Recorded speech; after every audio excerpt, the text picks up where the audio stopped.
Dans les groupes que tu fais avec les parents, est-ce ils sont formés aussi, les parents? Puisque tu vas parler avec des gens qui, depuis leur naissance, ont été formés comme ça par leurs parents, par leurs grands-parents. C'est-à-dire que c'est les grands qui, enfin, c'est l'adulte qui a raison tout le temps, même si peut-être il a tort, et tu vas pas forcément parler, tu vas pas forcément contredire.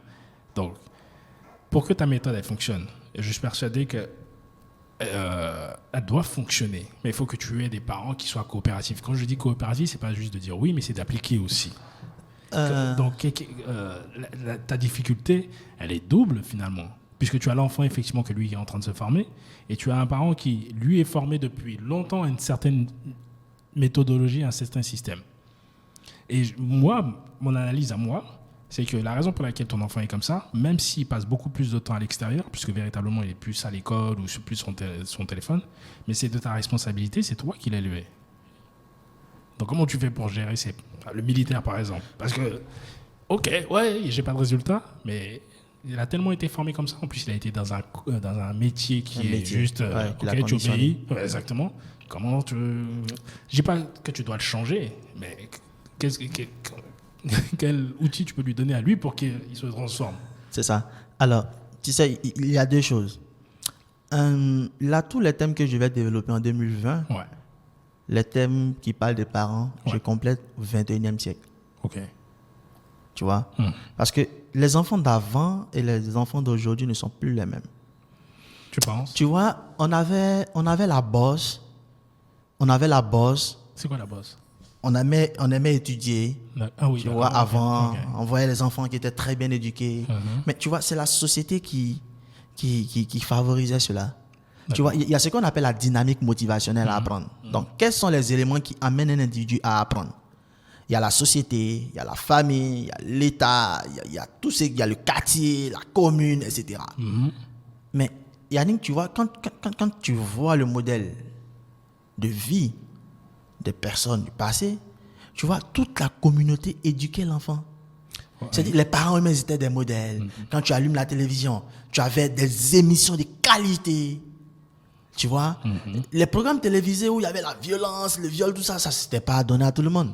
Même s'il y avait, on regardait pas. Même s'il y en avait. Même si on avait, on regardait pas. Moi, je me souviens, dès que tu voyais quelqu'un qui commençait à s'embrasser un peu, tout le monde faisait semblant de regarder. Tu vois, non?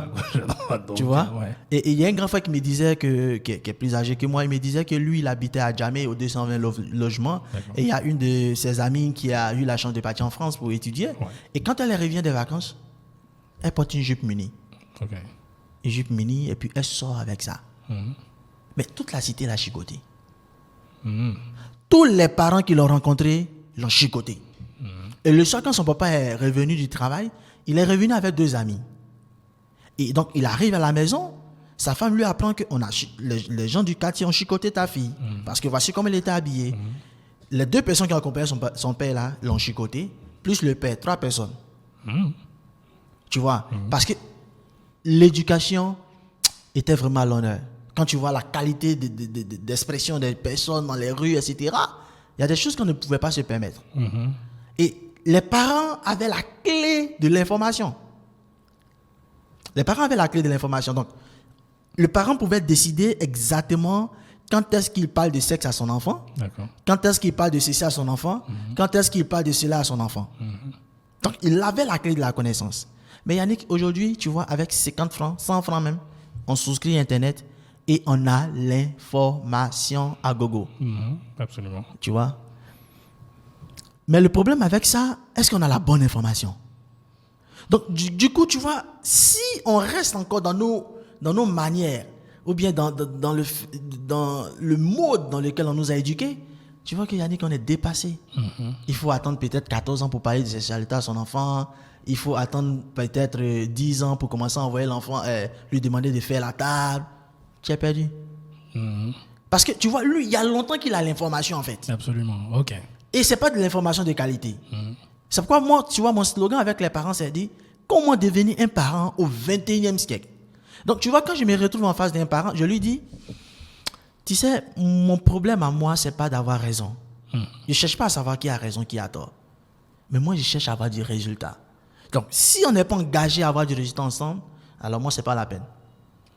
C'est vrai que tu vas me payer, c'est beaucoup d'argent, mais c'est pas la peine. D'accord. Parce que moi, j'ai un défi des résultats. Moi, je cherche pas à avoir raison. Et quand tu dis ça aux parents qui veulent vraiment avoir des résultats, lui-même, il s'analyse et puis il dit, mais si j'ai appelé le monsieur, c'est parce que je n'ai pas de résultats. Donc, qu'est-ce que je fais? Mais c'est difficile, effectivement, parce que tu vois, il a été éduqué comme ça, il a grandi avec ça, et depuis fort longtemps, il transmet ces mêmes choses à son enfant. Et après, Son enfant a les résultats de son éducation à lui. tu vois, non? Mais après, il voit qu'on n'est pas en train d'avoir le résultat qu'il faut pour permettre à l'enfant de grandir vraiment de façon très responsable.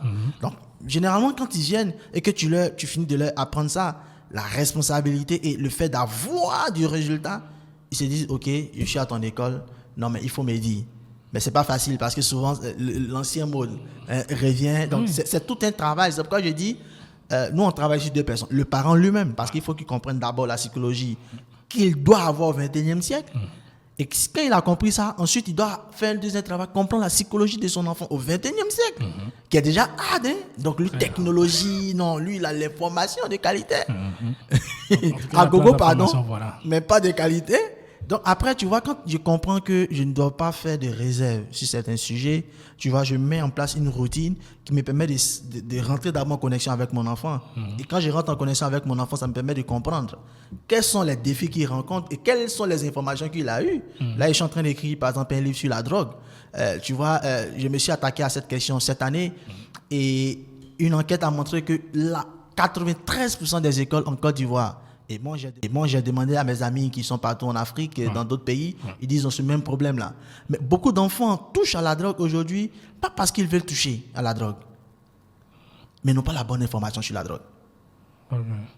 Non, même pas la bonne information. Et quand tu leur demandes, mais pourquoi? On dit non, mais drogue là, on dit quand tu prends, tu es inspiré.